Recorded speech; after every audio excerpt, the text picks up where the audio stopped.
আমাকে ভিডিও করতেছে। এখানে বসে বসে আমরা 1 ঘন্টা পার করে দিচ্ছি।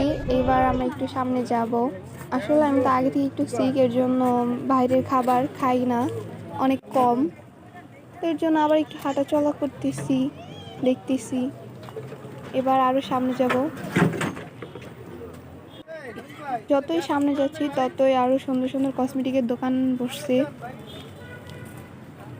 আর ভিউটা তো বারবার বলার মতো নাই, যে ভিউটা অনেক সুন্দর ছিল।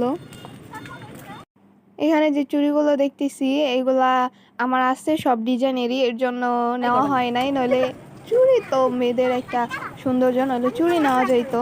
আর টাইম পাস করার জন্য আমি আর আপু সব দিকে ঘুরতেছি। পুতুলগুলো ছিল কিন্তু সেই, আপু আবার হাতে নিয়ে একটু রিভিউ দিতেছিল। এগুলো কিন্তু অনেক কিউট। আমার বাসায় আছে 3টা না 4টা যেন। সো ফানি, এটা বড় টেডি সবই আছে।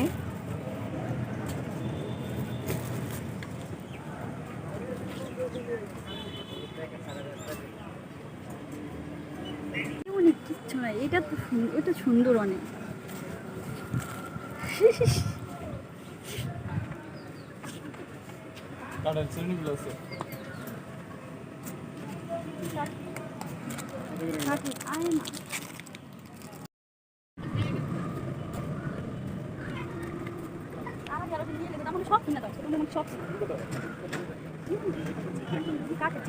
যে সাইডটা আছে এটা হচ্ছে খাবারের সাইড। এখানে চটপটি, ফুচকা, হালিম এগুলো পাওয়া যায়। আর এইগুলো হচ্ছে আচার।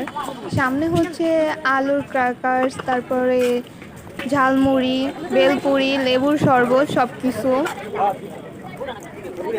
আর রেস্টুরেন্টটা হচ্ছে ওদিকে সবগুলো সামনের দিকে। আর আমরা এখন একটু পার্কের ঢুকবো না, কারণ আমাদের সময় আর মাত্র 30 মিনিট আছে। 30 মিনিটে পার্কে ঢুকে আমরা এনজয় করতে পারবো না, ছবি তুলতে পারবো না। এর জন্য পার্কের ভিতরে আর যাই নাই।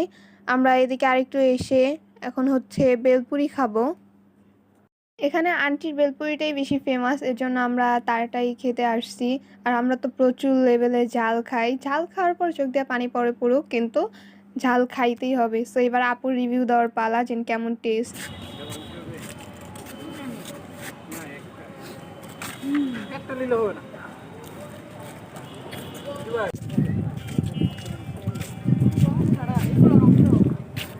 এবার কিন্তু আমরা হসপিটালে ফিরে যাব, কারণ অলরেডি 5টা বেজে গিয়েছে। আর খালামুনি তো কল দিতেছিল।